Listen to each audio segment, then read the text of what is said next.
Ujambo na karibu sana mtazamaji wa Bongo Super Media. Katika habari za kimataifa, moja ya habari ambayo inazungumzwa katika mitandao mbalimbali ya kijamii na kutake headline katika vyombo mbalimbali vya habari duniani ni habari kuhusiana na Iran pamoja na Israel. Kwa maana Irani ikishambulia Israeli vikali kweli kwa makombora ya kutisha.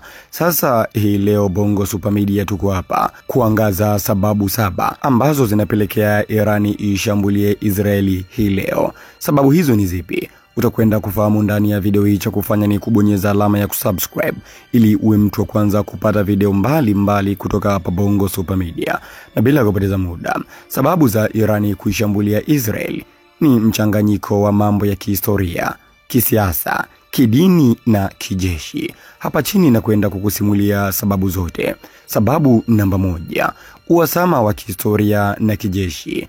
Irani na Israel wamekuwa mahasimu wakubwa tangu mapinduzi ya Kiislamu ya Iran ya mwaka 1979.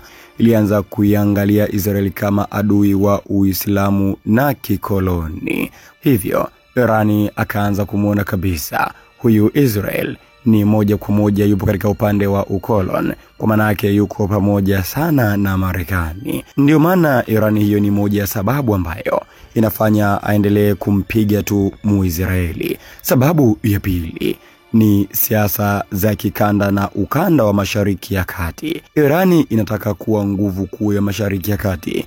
Israeli kwa upande mwingine ni mshirika mkubwa wa Marekani na anapinga ushawishi wa Irani katika eneo hilo, hasa kupitia makundi ya wapiganaji kama vile Hezbollah Lebanon, Hamas ya Gaza na Houthi ya Yemen. Hivyo basi Israeli huwa anawashambulia mara kwa mara washirika wa Irani huko Syria na Lebanon, ikidai kuwa inajilinda dhidi ya kambi ya Iran. Kwa maana yake mpaka hapa mtazamaji Bongo Super Media tumegundua kwamba hawa wana mgogoro mkubwa sana. Sababu namba 3, mgogoro wa Palestina.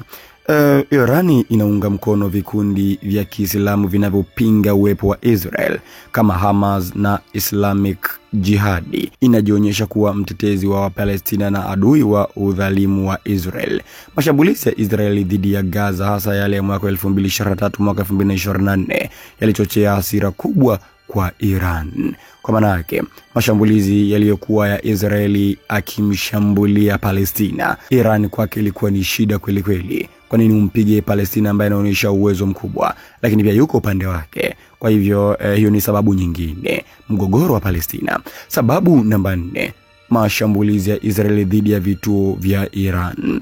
Israeli imekuwa ikishambulia maeneo ya kijeshi ya Iran hasa huko Syria, na inadaiwa kuwa nyuma ya mashambulizi ya siri kama vile dhidi ya maabara ya nyuklia za Iran inaiona hii kama uchokozi wa moja kwa moja.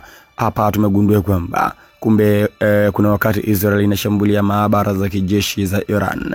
Hivyo Irani anaona kabisa Israel inaingia katika anga zake na alikuwa akimtafuta kwa muda mrefu kweli. Sababu namba 5, mgogoro wa nyuklia. Iran inatumiwa na Israel na nchi za magharibi kuwa inatengeneza silaha za nyuklia.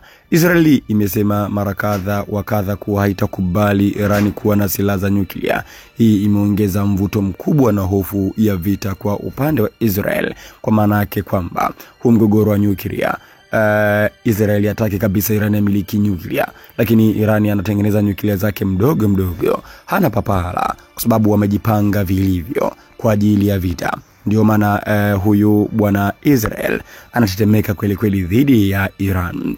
Lakini pia sababu namba 6 ni shambulizi dhidi ya ubalozi wa Iran Damascus. Mnamo Aprili mwaka 2024, Israeli ilishambulia ubalozi mdogo wa Iran huko Damascus, Syria, na kuua makamanda waandamizi kikosi cha Quds, sehemu ya jeshi la mapinduzi la Iran IRGC. Iran tafsiri kama shambulizi dhidi ya ardhi yake yenyewe na kuahidi kulipiza kisasi, jambo ambalo limepelekea mashambulizi ya Iran dhidi ya Israel mnamo Aprili 13 mwaka 2024. Lakini pia sababu ya mwisho ya 7 ni kifo cha general wa Iran Saidi Razi Mousavi.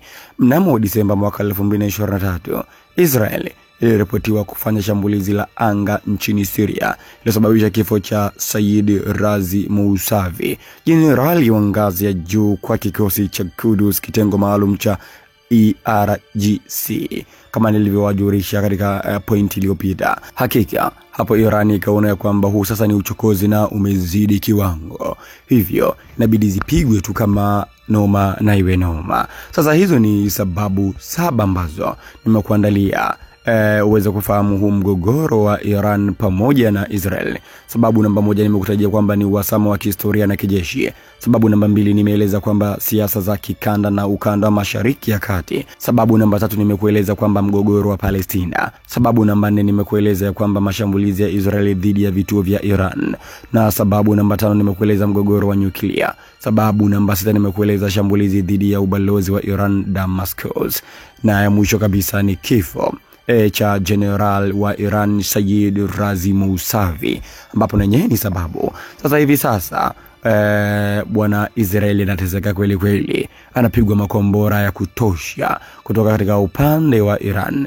Irani tunafahamu kwamba yuko vizuri sana kijeshi, yani Israel anaweza akamuonea bwana mdogo Palestina sababu ni bwana mdogo yule.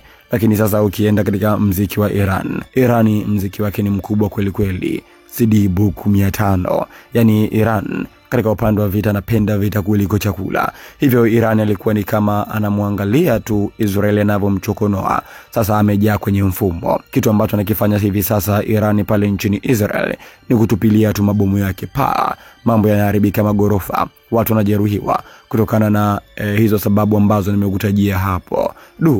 Umefikia pabaya kweli kweli. Na watu wengi wanasema kwamba katika nchi yako omba Mwenyezi Mungu vita isitoke. Vita ni kitu kibaya sana katika nchi, kwa maana watu watashindwa kuishi kwa amani.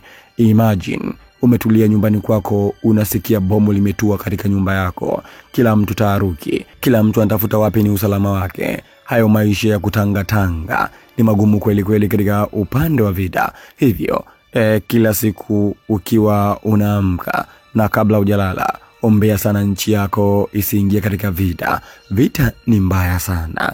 Ndio maana hivi sasa Israeli na Iran watu hawakai kwa amani kutokana na vita ambayo inaendelea katika nchi hizi mbili. Wanashambuliana kwa makombora. Yani hapa hakuna kuonana juu kwa juu, kwa maana yake ni mashambulizi ya anga. Mwenye nguvu bomu lake linatua katika nchi ya mwenzake. Sasa linatua wapi? Hapo watu hawajui. Nashangaa bomu la tu hata hospitali. Mwisho siku hata wale wagonjwa ambao wako wanatibiwa moja kwa moja wanaondoka duniani. Sasa mtazamaji Bongo Super Media, wewe unaweza ukaniandikia maoni yako hapo katika sehemu ya comment kuhusiana na huu mgogoro wa Iran pamoja na Israel. Unaweza ukaandika maoni yako hapo katika sehemu ya comment, lakini pia ikiwa ndio mara yako ya kwanza kutembelea katika channel hii ya Bongo Super Media, usisahau kubonyeza alama ya subscribe ili uwe mtu wa kwanza kupata video mbali kutoka hapa Bongo Super Media. Mimi jina langu ni The Field Marshal Mwile Musa. Bye bye, mpaka wakati mwingine tena, chao.